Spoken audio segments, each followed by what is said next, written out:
Hello Boro fans, it's Joe from Boro Fan TV and this is the preview for the upcoming game on Saturday the 13th of February with a 3pm kickoff as the Boro take on Derby County in the Sky Bet Championship at Pride Park Stadium. Now, it's fair to say, Boro fans, last result for us, to say it was our heaviest defeat of the season was probably a gross understatement. The 4-1 defeat at home against Brentford, which obviously extends our winless run at home now to at least 4 games.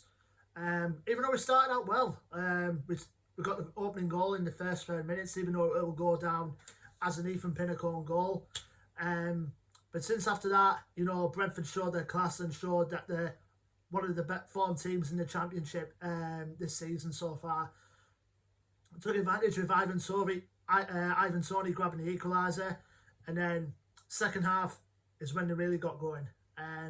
Vitaliano obviously made it 2-1, and then the mistake from Paddy McNair at the back obviously allowed Matthias Jensen to grab the third, and then Ivan Toney finished off the job for the Bees to grab the fourth and obviously give them the 3 points in order for their promotion push. Now for us, obviously it was a bit gutting, that defeat, but Neil Warnock said after the game, the next fixtures coming up is like the beginning of 17 cup finals for us to push up into the top 6.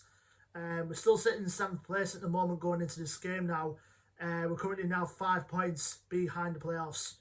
So starting off with the game in the East Midlands will hopefully be the start of our push towards the top 6 and getting into those playoff places. Now, Yannick Bolasie, I think he had a decent game, was probably the man of the match in that horror show against Brentford. He showed he could create chances from his natural position, but obviously the likes of Asoma Longa and the likes of Saville couldn't convert the chances that were given to them by him. And Daniel Fisher, he had another solid game for us in that game as well. Shows he's settling in well into the fold. And obviously we didn't see Nathaniel Mendes-Lang in action, obviously because he was an unused substitute. Naskins Cabano did make his start against Brentford, but I think he had in my opinion, Cabano had a bit of a quiet debut, to be honest. He wasn't seeing that much of the ball, but hopefully once we give him the ball, we should able to give him enough freedom to make the chances that he can produce from his time at Fulham. I think in terms of rest, I think Asoma Longa will probably definitely could do with a rest. I think because he's not been on the most consistent form as most of us would have asked for anyway, even though most Boro fans will probably not want him in the squad altogether. But we could do with like Duncan Watmore probably coming into the fold, probably because he can create chances, he can get get past defenders, and hopefully he can produce more up front. And I think in my opinion, I think Paddy McNair can do with the rest. In my opinion, I know Grant Hall is just coming back from his long-term injury, so I wouldn't be surprised if the worst-case scenario, if he drops McNair and puts Hall in, and fingers crossed, we definitely missed Dale Fry for the Brentford game, so hopefully Fry will be back into the fold as well. So we'll just wait and see what happens when we go down to Pride Park on Saturday, and what squad that Warnock can put in. Excuse me.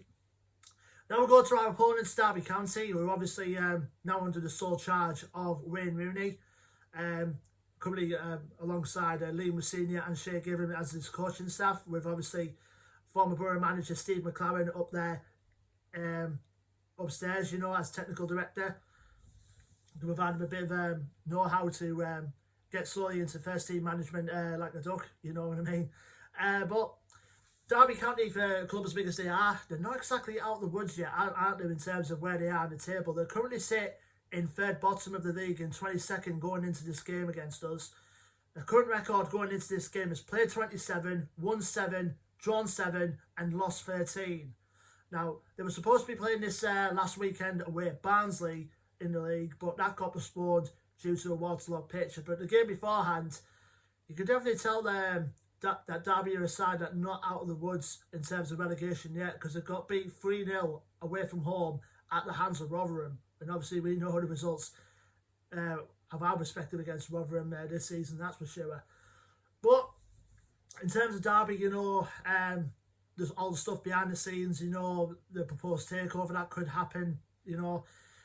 I mean, they've got a good squad enough to get themselves over the line in terms of safety and in terms of when the takeover does happen. You know, Rooney does have the likes of Colin Kazim-Richards, who another one who, like Duncan Watmore, came from the free agent market and he's come onto form. He's got a fair few amount of goals in the short time he's been at Derby at the moment, so he's going to be a main threat for them, for us at that point in the game. And also, they love to invest in their youth academy as well, do Derby, with the likes of Jason Knight, Max Baird and Louis Sibley.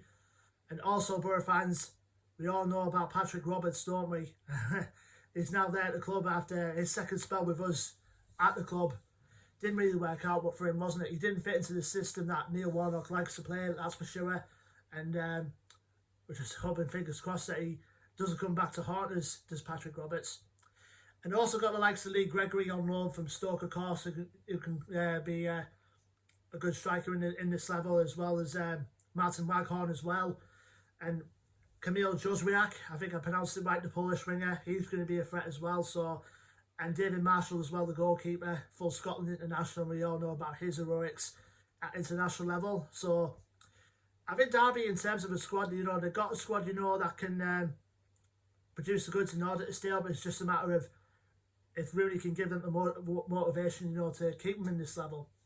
Now, obviously, last time we played Derby was, of course, that night at the Riverside, where I think it was a small combination of coaches, including Rooney, Rosenia and Given, that took charge at the Riverside for Derby. But Boro came out of that game with 3 points with a 3-0 victory, courtesy of goals from Britta Sambalonga, a Matthew Clark own goal and Marvin Johnson. So our record at Pride Park, you know, has been a mixed bag over the years, but I think last time we went there, I think we obviously got beat. Obviously, we self-imploded in that game with 2 players getting sent off for us, and we got beat that day. So hopefully we come out of this game at the East Midlands at the start of Neil Warnock's said 17 plus cup finals with 3 points to add to our decent away form we've had so far at the start of the year.